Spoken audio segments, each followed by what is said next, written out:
Good evening, class. This is Professor Puente, and this is your recording for this module, this week's module. It's actually close to February. I think about a couple more days, January 29th, 2019. And we are going through your decisions course. We have Tashira here. Thank you for volunteering as our guest lecturer. Hi. Hi. So let me maybe introduce a little bit about yourself, Tashira. I am taking this course because I'm in business management. I'm trying to pursue my degree in business management with Lone Star. I work with kids, and I'm just really excited to take this class and to learn more about the business side because I one day want to open my own massage spa. Okay, good. So ironically, these courses, well, more like decisions and marketing, they're not in the same school or scope of business, but yet they talk about the same situation.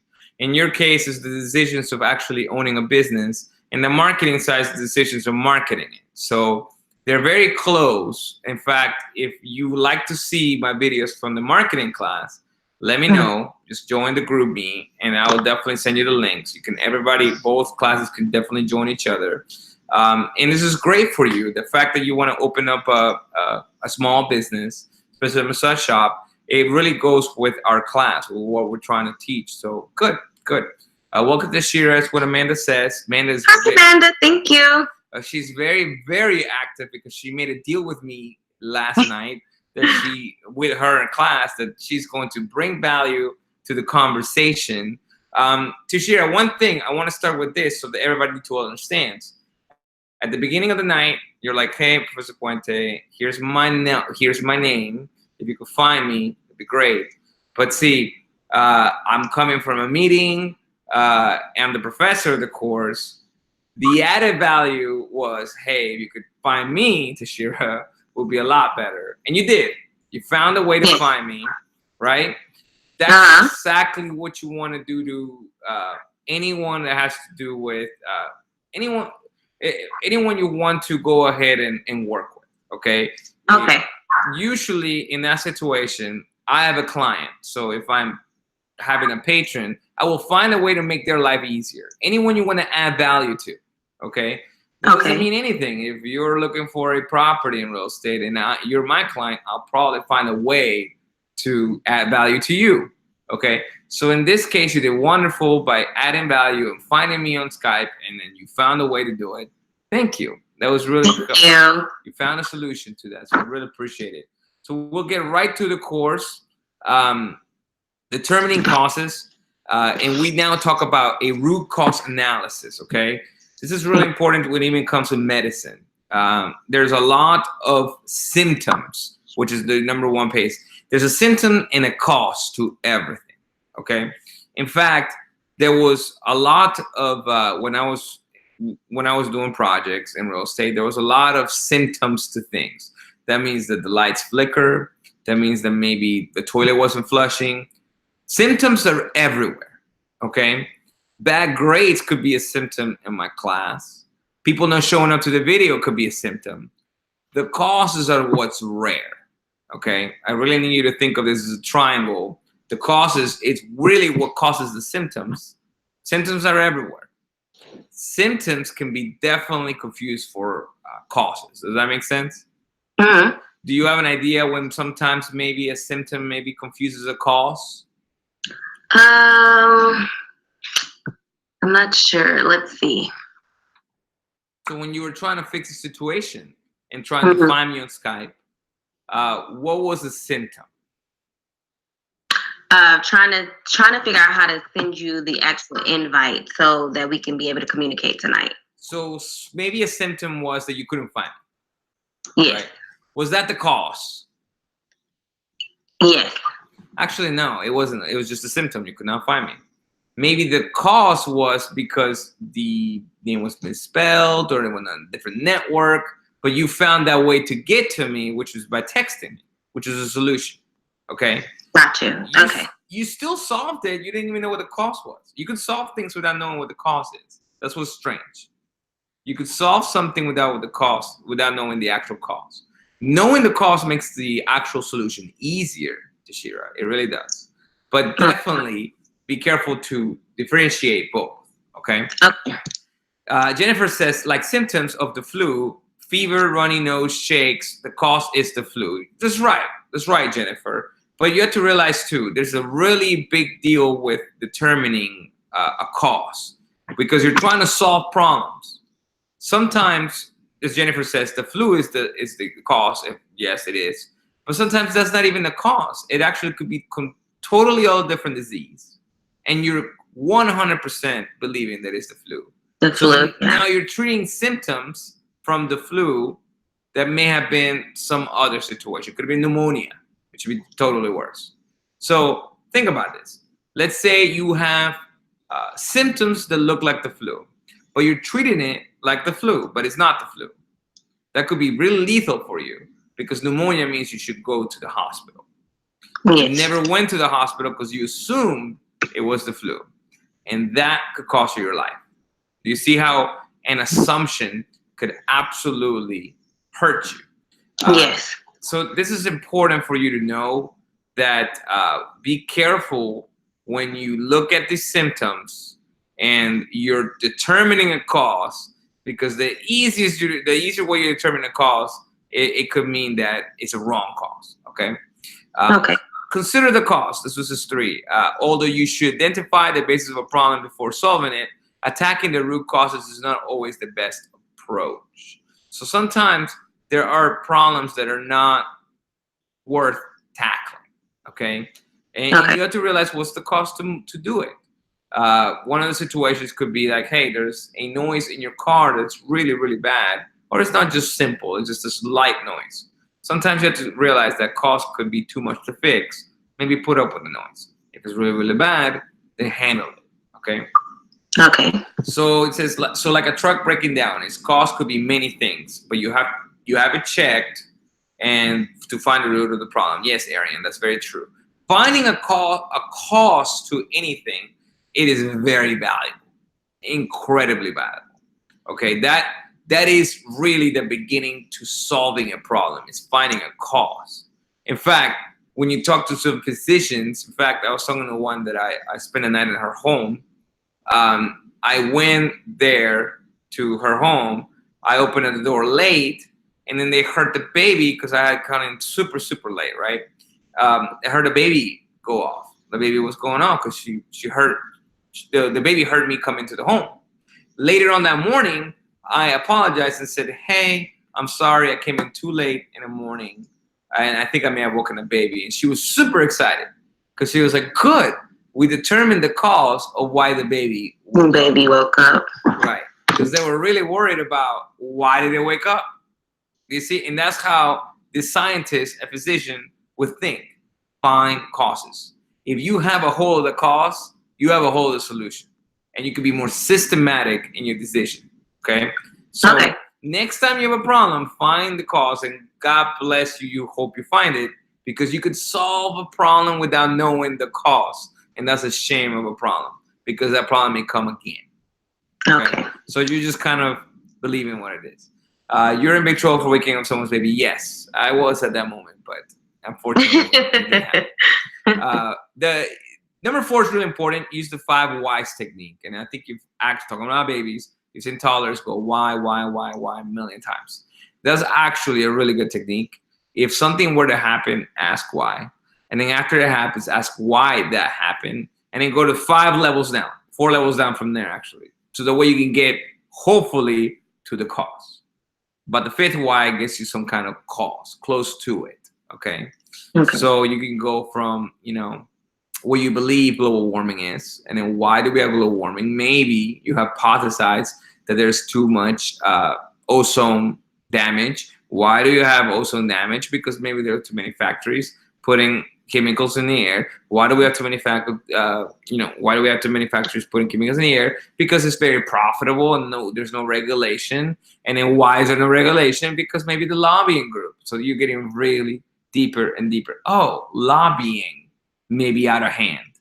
Now that doesn't mean it's a cause. It's just closer to the cause. Okay. And then create a cause and effect diagram for any of these problems that you want to solve. Creating this cause and effect Separating what's the cause and what's the effect will definitely help you. And this is for even the most difficult problems. Guys, hopefully none of you guys ever had to go through divorce. Let me tell you, this is when you need to do a cause and effect diagram. Okay? What's happening? Why are we having issues? What's the cause and what's the effect? Because that way you could divide and actually delete the problems, the actual causes, and you could save your marriage. Or maybe you could figure out a way to diminish the cost of a divorce or anything that's really horrible, guys. This is where it comes in. This actual knowledge comes in really important scenarios, because all this academic knowledge has been done for you to figure out major problems, not necessarily the small ones. What do you think about that? What about this year?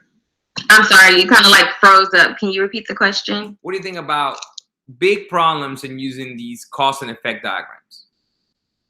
I think it'll be helpful. That way you can kind of sort things out and make better decisions on what you want to do according to the situation. So you just won't be making a rash decision on something. Now, I want to answer to something. Amanda says, unless he cheats on you. So do you see how she said, unless he cheats on you, right? Is that a cause or an effect?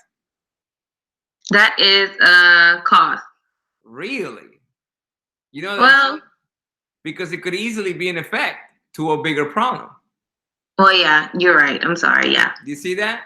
Do you see how that's really important? You hear a lot of people say, well, you know, cheating, and this is really important, and sorry to bring it to the personal level, but think about it. When someone cheats, there may be a cost to even that cheating. And you can go deeper and deeper into the problem solving, okay? This could be for anything else. It could be for actual cheating of a game. Why do people cheat on games? Maybe they feel like it's unfair. Or cheating the system. Why do people do illegal things? Because maybe it's easier to do the illegal things than to do the legal things, right? That it goes deeper and deeper. Don't assume that we get to a certain level and that's the cause. See how easy you said it was a cause? Yeah. That's how easy it could fool you. It could really fool you. So you miss the actual, unfortunately, people miss the actual solution by foregoing the effect, okay, and the cause, those two. So then identify major symptoms. Now we go to objective 6. I agree with making a diagram shows you consequence of action. Yes, Arian. Pretty good. I agree could affect, we don't know why. Okay, so here we go. We're bringing in the discussion. Jennifer says, I agree. It could be an effect. We don't know why he cheats. Sometimes people cheat hoping to get found out and let the other person break up with him. Wow. So now Jennifer sounds like a therapist. You see, and this is exactly what a therapist does. They take every action and ask a why. They're trying to find a cause. And then it goes to like some cause of parental situation years and years ago. It's crazy. Yes. That's how far they go. They always go to your infancy, right? So think like a therapist. They use our decision-making body. Again, they don't try to concentrate on the effect. They assume actually it's an effect, and they go to the cause of the problem. I think cause and effect diagrams can help someone see it on paper. Visualization can help problem solving. That's right, Amanda. That's very true. Visualization. Remember, you have to look up what it looks like, a cause and effect diagram. And it's a lot like how an investigator puts the yarn. Have you seen that before on the movies and the shows? Yeah, Criminal Minds is one of my favorite shows. So they do it all the time. So they're doing a cause and effect diagram. That's really what they're doing. And really they're not assuming, because assumption is so fast. Like your mind will create what's called a heuristic. And it will fool you to think that that's the issue. When you do that, it forces you to think beyond, okay? Trust me, guys, don't trust yourself on the answer. Be more skeptical. That's the definition of why academia exists, is skepticism. You want to definitely consider that your answer may be wrong. That's really, and then that way you go look deeper and deeper into it and maybe right. It's just you have to question it. Now we go to objective 6, simplifying complex problems. Look at that phrase, okay? Simplifying complex problems. So if the problem is very complex, try to simplify it. But there's going to be a word there I'm going to teach you guys down the road, but then you want to take what's simple and make it complex. Those two are definitely important. And they're the basis of our class, a decisions class. We'll go to number 1, identify major symptoms. As you begin to work on a complex problem, identify what's the obvious symptoms. So remember, we said everything's a symptom, usually, right? Mm-hmm. Take the top 5 symptoms. So if you have symptoms of flu, we're probably not going to concentrate on how your right toe hurts. We're probably going to concentrate on stuffy nose. We're probably going to concentrate on what's visual, your headache. You see what I mean? Mm-hmm. We're probably going to forget that your eyes are a little watery, because that's too small of a symptom. Yes. You want to look at the major ones, okay, because you can't concentrate on it all. Then we go to the other one. Consider each problem individually. So each problem you want to try to say, well, is this runny nose for the flu? Are these headaches normal for the flu? But you want to make sure you separate them, okay? Because one of them could be symptoms for something else. And if it is, then you have something else. You don't have the flu, right? So that's important. Then rank the subproblems. Rank and say, well, that stuffy nose is the absolute worst. And that headache is so much worse than the stuffy nose. All of this are decisions theory that when you go to a physician, when you go to a therapist, they ask you, rank them. If you look at vehicles and you're trying to buy a car, well, rank what you like. I want a convertible first, but then on top of convertible, I want a sport car. You see, you're ranking them so people can give you a solution. Okay. Then look for interdependencies. What's important between them? Like, what if you wanted that car that's a convertible? It's probably going to be a sports car, because most convertibles are a sports car. You see, you're kind of interdependency. What's the dependence of each other? And last, delegate subproblems. If there's something that you can't handle, you can pass it on to someone else. So this is part of a symptom. This is exactly what physicians do with specialty, right? So what do you do, teacher, for your work? I work with children at a gym. Okay, so you work with children in a gym. And what kind of problems, what kind of symptoms do you see in kids when you're at a gym?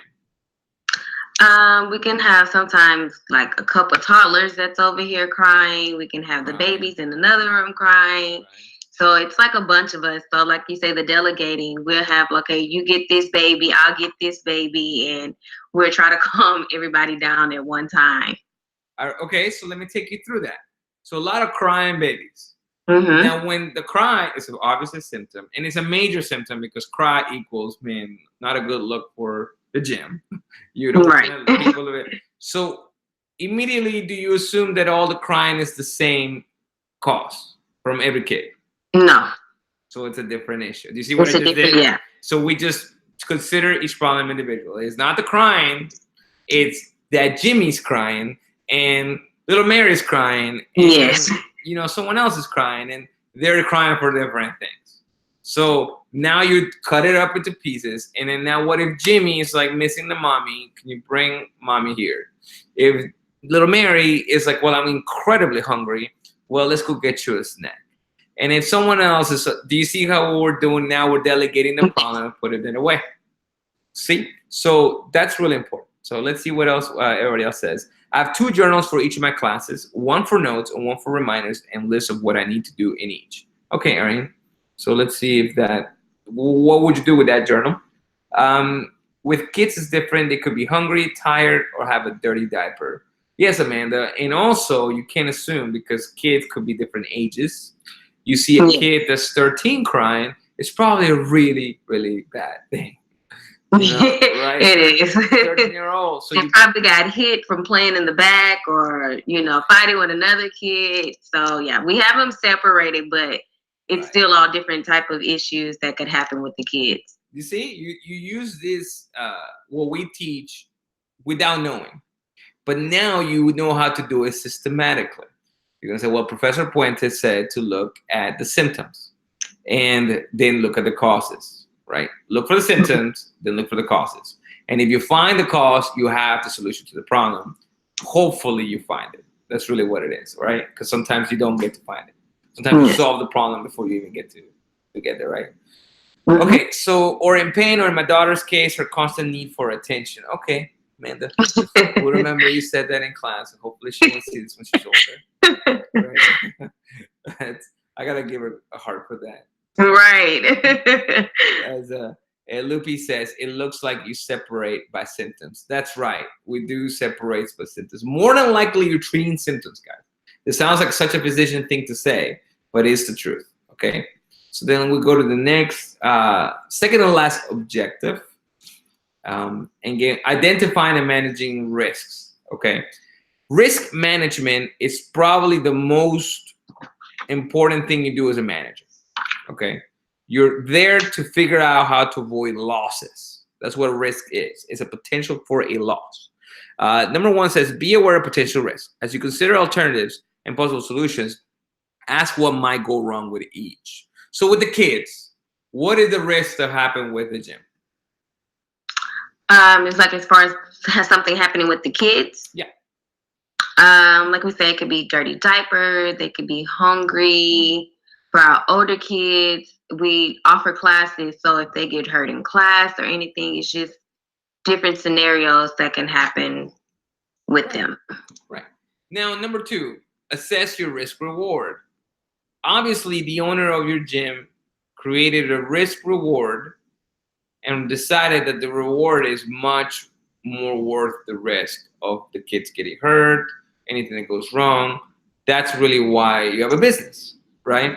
So that's really important for you. If you're saying you want to do a massage place, make sure you understand the risk of a massage place going wrong. So that way, maybe you can get a reward that's bigger than it, right, than doing it. Yes. If you assess your risk reward ratio, you're going to find out if you have business or not. Okay? That's really absolutely it. Every businessman out there that's been successful has done a risk reward ratio to understand it. Lupi says you could have insurance to minimize cost. Yes, but it's more like to minimize risk. Cost is still there for insurance. Okay? So that's important. Reducing your risk by testing, that is very true.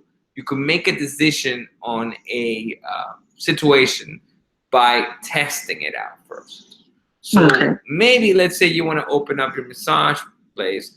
You could actually ask a massage owner if you could lease their place for a week just to test to see if that area may have a good business, or maybe you have a location for a month and test to see if that area does do well. It's like a good clientele area. Right. That all you have to consider, especially when you're opening up this massage. But who pays for massages? You have to consider that, and the area where you're at is really important.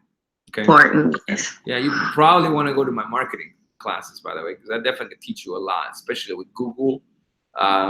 Who would search for massage? You definitely need to know. You could pay ads per age. Probably more related. And what kind of massage are you going towards? More like,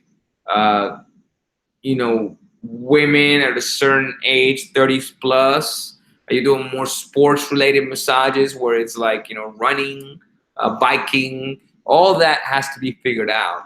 Yeah. So you can definitely, okay. And then we go develop a fallback plan or a position or backup plan. It's definitely important. Dr. Covey always stated, is a good author of mine, always have a rainy day, a shelter for a rainy day. So if any plans you have, what's the backup?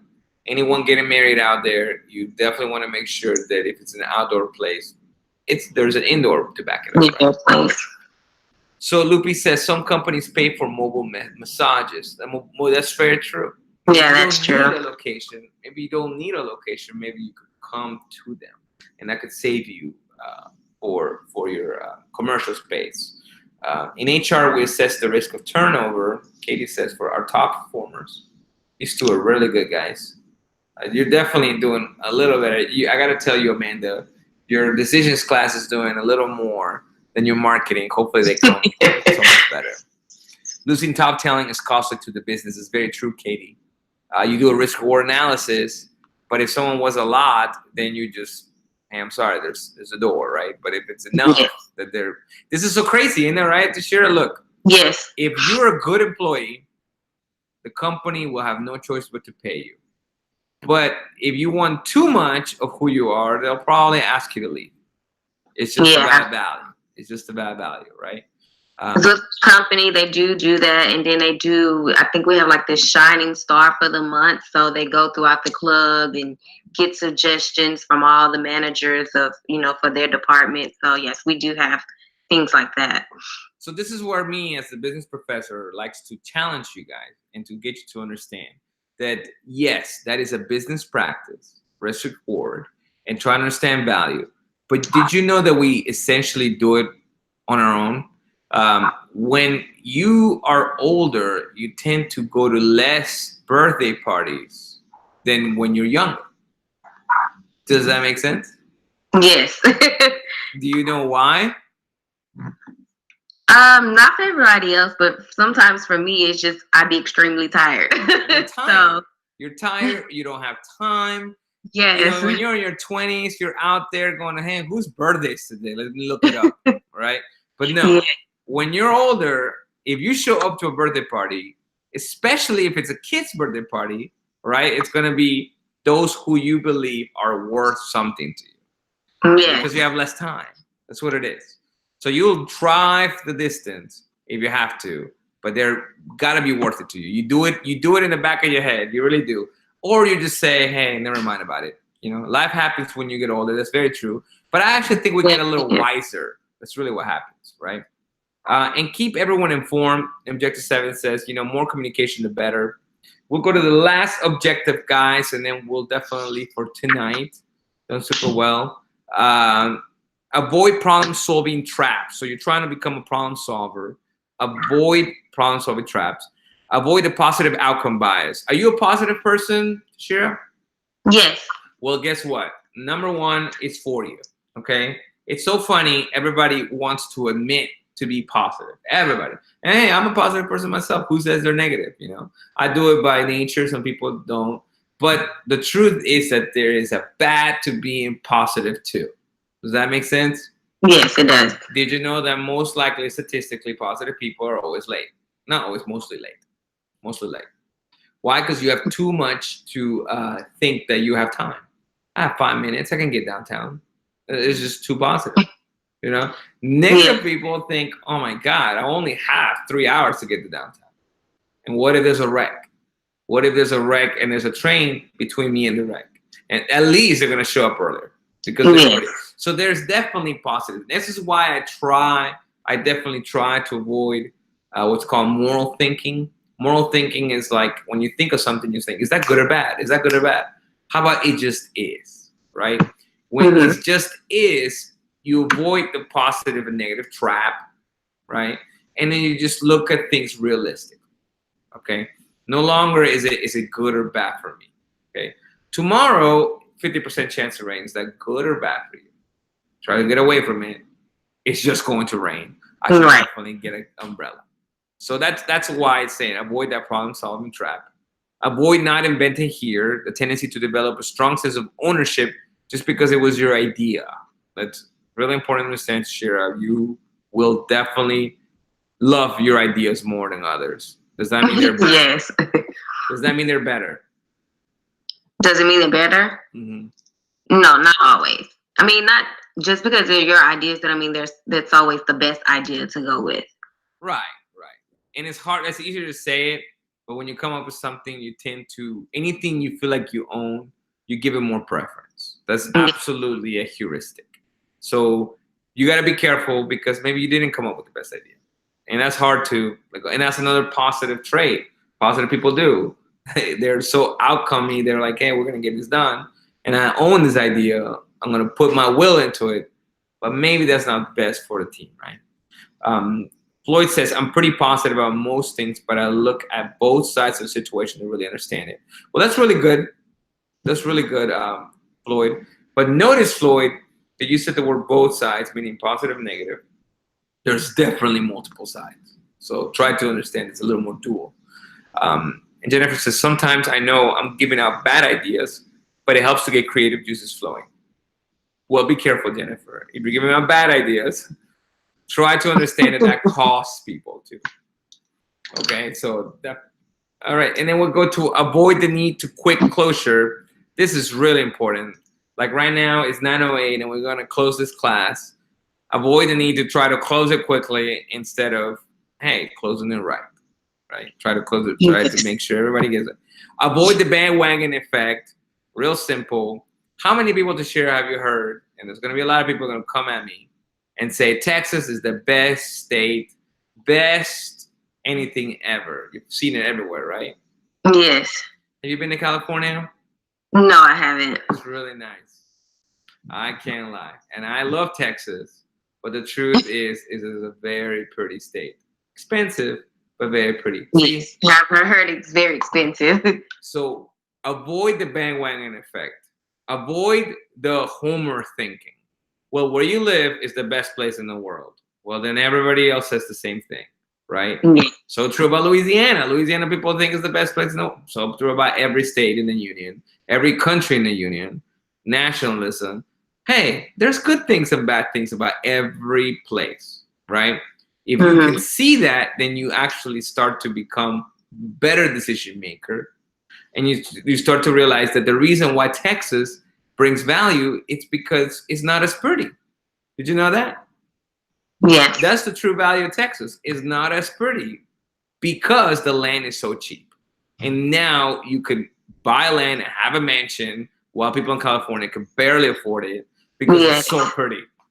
Does that make sense? So yes. The value balances, right? So thankfully we have nothing to look at like a mountain or a cascade down the thing. So our homes are going to be much more affordable. It's not like you live outside anyways. But at the same time, you leave outside the door of California, which I went to this and you realize, okay, I get why people talk about it. Because it's a pretty state, pretty dry, pretty everything, right? So recognizing the good and bad does not make you more well-rounded when it comes to decision making in life, actually. Okay, I'll give you a like for that, Jennifer. So that's the thing I'll tell people. Get out there and travel. Texas is a great state in different ways. Okay, so, and then you have avoid self-serving bias. That's exactly like the Texas talk. That's exactly like the United States talk. You self-serve. You self-serve yourself because you believe that whatever you have is the best thing because you're so positive about yourself. But hey, maybe look at any other picture. Remember that you can make better decisions if you try to be objective to things. And you yourself could be in a different light, as in, hey, maybe this is not the best outcome I could get. See? So that's important when you're trying to avoid problem solving. What do you think about this objective this year? I think it's good. It makes you want to like evaluate yourself a little more. Right. And just to evaluate yourself and have better decisions on things. So one of the things you need to do is look where you work. What are the 3 reasons you love to work there? But if you're going to have 3 good reasons why you love to work there, you're going to balance it with 3 reasons you don't. That's balanced. Right. That's absolutely balanced. Okay. So for everything, and I'll throw this out there for everybody out there. I'm a parent myself. For every 3 things you're proud of your kid about, think of the 3 things that you could help the kid on. Okay? Because that is a good balance. If you're just going to sit here and think your kid is the greatest thing on sliced earth, then you're not helping. You're not helping. Yeah. You're not helping. Okay? And by the way, that's the same thing for you. What are the 3 things you're proud of yourself about? What are the 3 things you wish you could improve? If you're at 3, you're going to add the other 3. Because then that's now your balanced thinking. You're now thinking decisions. It's the definition of, I think that Amanda, yes, it's a definition of SWOT. SWOT. Have you heard of SWOT analysis? No. SWOT analysis, you do your strengths, your weaknesses, your opportunities, and your threats. It's balance. It's balance. Okay. So you think of every company as what's its strengths, but because of those strengths, what is the weaknesses from those strengths? And because of the weakness, what are those strengths or the weaknesses? You're definitely being very balanced. That's how you definitely work into a good decision. You'll start to see the people that are balanced, that are not homers, that are not, I live in the best place in the world, are definitely the ones to make good decisions, the better decisions, Any last questions, guys? Any last questions to share? No, I've just really enjoyed this experience. Oh, good. Well, I'm so happy. I'm glad that you got to enjoy it. Thank you for being a wonderful guest lecturer. You don't have to do a quiz this week. Okay. You have 100 for it. Everyone else would need to do the quiz, but please make sure that you place on the discussion that you participated, especially how you participated on the discussion, because it makes it easier for us to grade. Okay. Any last questions, guys? Last questions before I close this down. You can't wear blinders and focus on one thing. We use it in HR. Oh, that's what you guys say. Very good. Must be an HR motto. And my professor from my other class went over the SWOT chart with us today. There you go. SWOT is a definition of MBA, Master's Business Administration. If you know SWOT, you pretty much are pretty good at setting your business together. And most people in business are not homers. Most of the people in business have a very well self-awareness where their business is lacking and where their business is very strong on. Rarely will, ironically, the only thing you find homers on is sports and nations. It's so funny. Like, it's called nationalism. When you think your country is the greatest thing on earth, sliced bread. But guess what? Business people tend to do SWOT analysis even on your own country. It's just the way it is. Yes. Maybe someone could put a chart together on what a SWOT analysis is, but it definitely works. Thank you so much, Tashira. I really appreciate it. You're welcome. No problem. Thank you. Have a good night. Okay. Have a good night. You too. Bye.